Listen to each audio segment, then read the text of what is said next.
नमस्कार दोस्तों, मैं विनय दुबे मुंबई से फ़िलहाल लाइव हूँ भारत की राजधानी दिल्ली से। आज अपने गृह जनपद जन्मस्थली मुंबई लौटते समय दिल्ली में रुकने का सौभाग्य मिला और मुझे ऐसा लगा जाते जाते अंड भक्तों की खोदते जाऊँ। कैसे हो अंड भक्तों, गटर में हो कि गोबर में हो, जहाँ भी रहो चलो बर्बादी रहो तुम, क्योंकि देश को तो बर्बाद कर ही दिया है। आज का जो वीडियो था खास तौर पे तबलीगी जमात के लोगों के लिए था। जिस तरह से देश भर में तबलीगी जमात को लेके इन बवाल उठाया था, खास तौर पे देश का सबसे बड़ा भड़वा चैनल रिपब्लिक भारत पूछता है भारत नहीं, मेरे छोटे भाई मोहित जी कहते हैं थूकता है भारत। तो बिल्कुल उस चैनल की जो सबसे बड़ी दलाली है, भड़वागिरी है, उसको मैं नमन करता हूँ। और ख़ास तौर पे ये वीडियो समर्पित है तबलीगी जमात से जुड़े लोगों से, उनके साथ में उनके लिए आदर रखने वाले लोगों से, क्योंकि मैं एक भारतीय होने के नाते मुझे शर्म आती है कि तबलीगी जमात के लोगों को बेवजह आरोपी बनाया गया कोरोना के मामले में। तो मैं उन तमाम तबलीगी जमात के लोगों से जो विदेशों से भारत आए और इस भारत के अंदर आके अपमानित हुए, उन तमाम तबलीगी जमात के लोगों से, उनमें आस्था रखने वाले लोगों से एक भारतीय होने के नाते मैं क्षमा चाहता हूँ।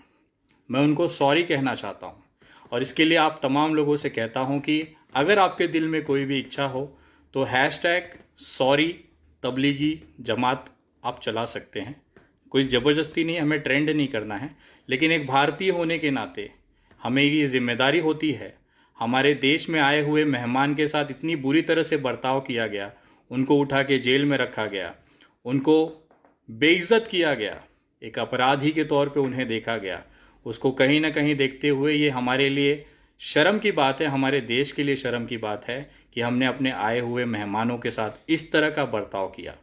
आखिर वो गलत होते तो माननीय उच्च न्यायालय को इस तरह के निर्णय न देने पड़ते कि वो बेगुनाह हैं और तबलीगी जमात जिनको भी जेलों में रखा गया है उसे तुरंत छोड़ा जाए। चाहे वो मुंबई हाई कोर्ट हो, चाहे वो दिल्ली हो, लगभग सब जगहों से ये फैसले आ रहे हैं। तो कहीं ना कहीं कोर्ट ने ये माना है कि वो बेचारे बेगुनाह हैं। जिस तरह से नरेंद्र मोदी जी की भांड मीडिया ने इसका तबलीगी जमात का गलत उपयोग किया केवल अपनी नरेंद्र मोदी जी की गलतियों को छुपाने के लिए, तो मैं तमाम लोगों से कहना चाहता हूं, अगर आपको लगता है कि उन विचारों के साथ गलत हुआ है, उनके साथ अन्याय हुआ है, तो एक क्षमा बोलना बहुत ज़रूरी है। क्योंकि अगर हम सॉरी बोलते हैं उससे हम छोटे नहीं हो जाएंगे। हमने अपने मेहमानों के साथ बहुत ही दरिंदगी पूर्वक इन वालों की वजह से उनको अपमानित होना पड़ा। तो कहीं ना कहीं मैं क्षमा चाहता हूं उन तबलीगी जमात वालों से। आज दिल्ली में हूं, मेरे साथ मेरे 2 बड़े भाई हैं। एक जाफराबाद के सबसे बड़े दंगाई हैं जिसने नरेंद्र मोदी जी की शहनाई बजाई है। आज वो मेरे छोटे भाई मोहित भाई हैं, अब यहाँ बैठे हुए हैं, मैं आप लोगों से रूबरू कराता हूँ। सबसे पहले तो मैं कहना चाहूंगा कि #सॉरी तबलीगी जमात, जिस तरीके से भारत देश की नीति रही है वसुदेव कुटुंबकम अतिथि देवो भव, इस नीति को जो अपमानित किया गया है नरेंद्र मोदी और उस सरकार के राज में, देश के 70 साल के इतिहास में पहली बार हमारे देश के अंदर आए मेहमानों के साथ इस तरीके का व्यवहार किया गया है जो भारत देश की गरिमा को, भारत देश के स्वाभिमान को ठेस पहुंचाता है और भारत देश की आन बान शान को, भारत देश की संस्कृति को बहुत ज्यादा ठेस पहुंचाता है। और मैं आपको बता दूं कि इतना बरेली के बाजार में झुमका नहीं गिरा जितना इस देश की मीडिया का स्तर गिर चुका है। वाह वाह। ये ऐसे लोग हैं जो भैया बात करते हैं, अर्नब गोस्वामी जैसे लोग आप देख लीजिए भैया, इनको तो शर्म आती है, अपने आप को पत्रकार कहते हुए इन्हें शर्म नहीं आती। इतनी गुलामी करते हैं, इतनी गुलामी करते हैं कि अगर मोदी जी कह देना एक बार कि ये गोबर नहीं ये च्यवनप्राश है, तो ये अपने दिमाग से नहीं सोचेंगे, उसे च्यवनप्राश समझ के खा जाएंगे। 1 मिनट ही लगाते इन मामलों में।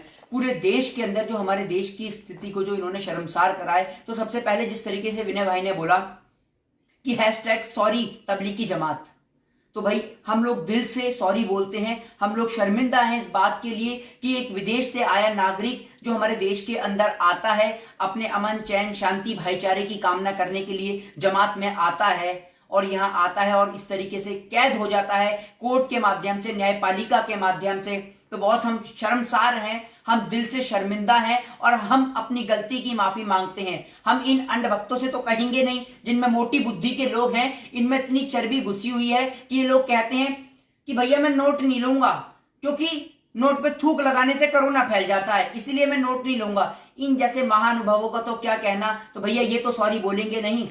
लेकिन मोहित भाई, रोकना चाहूंगा मैं जी, आप उन्हें ऐसे नोट पे थूक लगाने वालों को भड़वे और जी बाकी आप शुरू रहें, पेलते रहें।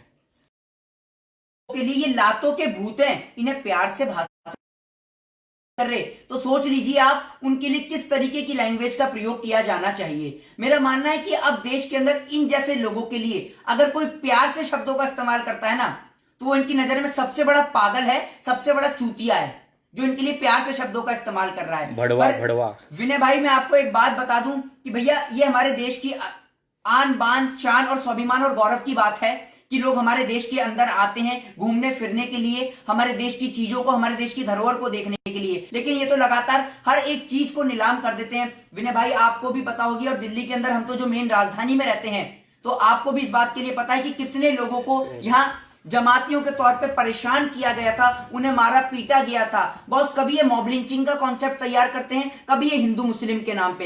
एज अ लॉ स्टूडेंट मेरी न्यायपालिका से अपील है, जिस तरीके से जमातियों को छोड़ा गया है बहुत अच्छी बात है, इसके लिए मैं न्यायपालिका का सम्मान करता हूं, लेकिन एक मुकदमा इन अर्नब गोस्वामी जैसे पत्रकारों के खिलाफ जो लगातार सोशल मीडिया पे ट्रेंड करते रहे, तबलीगी जमात से फैल रहा है कोरोना, आखिर कब उठाएगी इस पे एक्शन पुलिस? ये लगातार इस तरीके का ट्रेंड चला रहे थे। और मैं आपको बता दूं कि लोगों के अंदर मतभेद होना कि वही वोटिंग को लेकर आगे पीछे हो तो वो चलता है, लेकिन अगर मनभेद हो जाए तो बहुत स्थिति खराब हो जाती है। और इस मनभेद का नतीजा देश की राजधानी दिल्ली भुगत चुकी है। देश की राजधानी में भी कुछ समय पहले दंगे हुए थे और उस दंगे के जिम्मेदार भी इन भारतीय जनता पार्टी के, इन भारतीय जुमले पार्टी के नेता थे। भारतीय जनता पार्टी के अंदर एक ट्रेंड जारी है कि जो ज्यादा बड़े दंगे कराएगा, जो पब्लिक को ज्यादा गधा बनाएगा, वैसे गधे खुद हैं, पब्लिक को गधा बनाते हैं, कोई ज्यादा बड़ी बात नहीं है, ये ऐसे लोग हैं। और अभी हम लोग एक ट्रेंड जारी कर रहे हैं देश के अंदर। मैं आपको बता दूं कि भैया मैं अभी एक मुहिम चलाने वाला हूं कि जितने भी इनके बीमार साथी थे, इनको एक एक बोतल गौमूत्र भिजवा दूंगा। भैया गौमूत्र आप पी के दिखाइए पब्लिक के सामने, अगर आप पी लेंगे, इनको ये नहीं पता कि गौमूत्र अगर मार्केट में मेडिकल स्टोर में बिकता है तो उसके अंदर क्या क्या केमिकल मिलाए जाते हैं। आप डायरेक्ट पी के दिखाइए गौमूत्र, है कीचड़ में लेट रहे हैं आप कभी। तो मेरी बस अंत में लोगों से यही कहना चाहूंगा कि जिस तरीके से ये तबलीगी जमात को लेकर एक विशेष समुदाय को, जाति को टारगेट किया है, जिस तरीके से बेंगलोर में हिंसा हुई, तो इनके खिलाफ कड़ी से कड़ी कार्रवाई की जानी चाहिए। और कहना चाहूंगा कि एक बार फिर लास्ट में #सॉरी तबलीगी जमात, हम शर्मिंदा हैं आप लोगों के लिए और हम दिल से आपसे क्षमा मांगते हैं। जय हिंद, जय भारत, जय संविधान।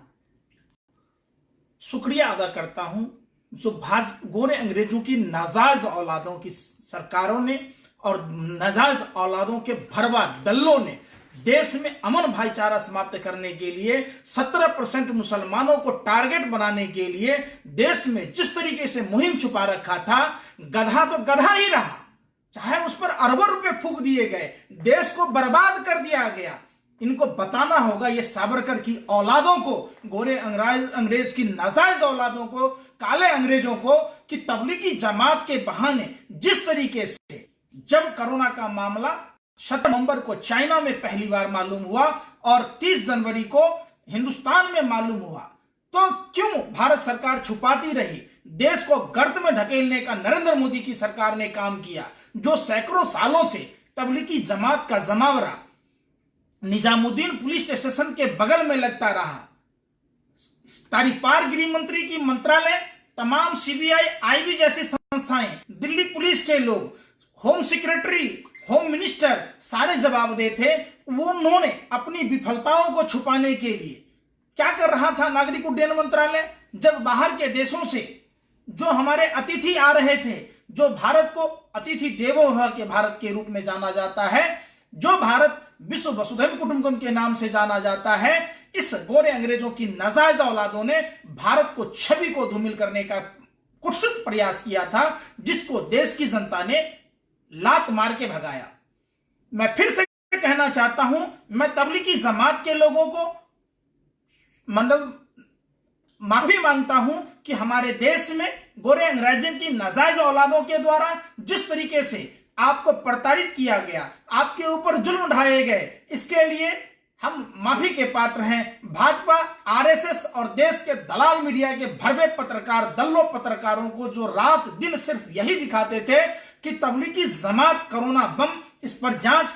आज इन भरवों पर राष्ट्रद्रोह का मुकदमा चलना चाहिए, क्योंकि इन्होंने विश्व में भारत की छवि खराब की है और मुस्लिम देशों में जो हिंदुस्तान के लोग काम कर रहे हैं उनके रोजी रोटी पर खतरा मंडरा रहा। आज ये एक बहुत बड़ा फैसला 57 देशों के जो मुस्लिम देशों के संगठन थे, उन भारतीयों पर जो भारत की छवि को देखते हुए कार्रवाई करने का प्रयास किया, हम उन सब से कहना चाह रहे, ये सब भारतीय मीडिया, भाजपा, आरएसएस के द्वारा प्रायोजित जिस तरीके से, अब देखिए कि किस तरीके से नफरत की बात कर रही थी। करबला की लड़ाई मुसलमानों के बीच में, हिंदू मुसलमानों के बीच में नहीं थी। रामायण और महाभारत हिंदू मुसलमान के बीच नहीं थी, धर्म के शैतानों के बीच में थी। नरेंद्र मोदी जी कालनेमी राक्षस की तरह भगवा वस्त्र पहनकर हिंदू धर्म को बदनाम करने का काम कर रहे।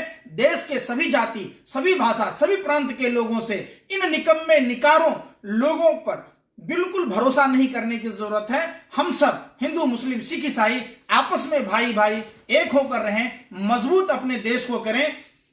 फिर इसी बात के साथ कहते हैं कि जब इनको कोरोना महामारी में इलाज मैक्सिमम अस्पताल बनाने चाहिए, सैनिटाइजर की व्यवस्था करनी चाहिए, तब ये अपने रिश्तेदार, अपने फूफा ट्रंप की गुलामी करने में लगे थे, ट्रंप की बाराती के स्वागत में लगे थे, और ट्रंप की गुलामी और व्यापम घोटाला वाले आटा चोर कंस मामा की सरकार बनाने में लगे थे। ट्रंप की गुलामी 22 विधायकों की नीलामी ने पूरे देश का भट्ठा बिठा दिया। प्रधानमंत्री जी अब मेहरबानी करके बता दीजिए, अब तो 32,000 के पार हो गया, क्या पेट बचाओ? शर्म करो मोदी जी, डूब मरो। आप मोर को खाना खिला रहे, आप इंसान को नहीं पूछ रहे, कम से कम शर्म तो किए होते। हमें शर्म आ रहा है कि आप जैसे निकम्मा, निठल्ला, निर्लज, बेशर्म प्रधानमंत्री हिंदुस्तान का है। हमारा प्रधानमंत्री इतना घटिया स्तर का प्रधानमंत्री है जो घर तो बर्बाद किया ही किया, पूरे भारत को बर्बाद कर दिया। शर्म आती है नरेंद्र मोदी जी, अगर आपको भी थोड़ी सी शर्म आती होगी तो चुल्लू भर पानी में डूब मरते, कम से कम देश बच जाता। प्रधानमंत्री जी, इतना निर्लज प्रधानमंत्री हमने आज तक नहीं देखी।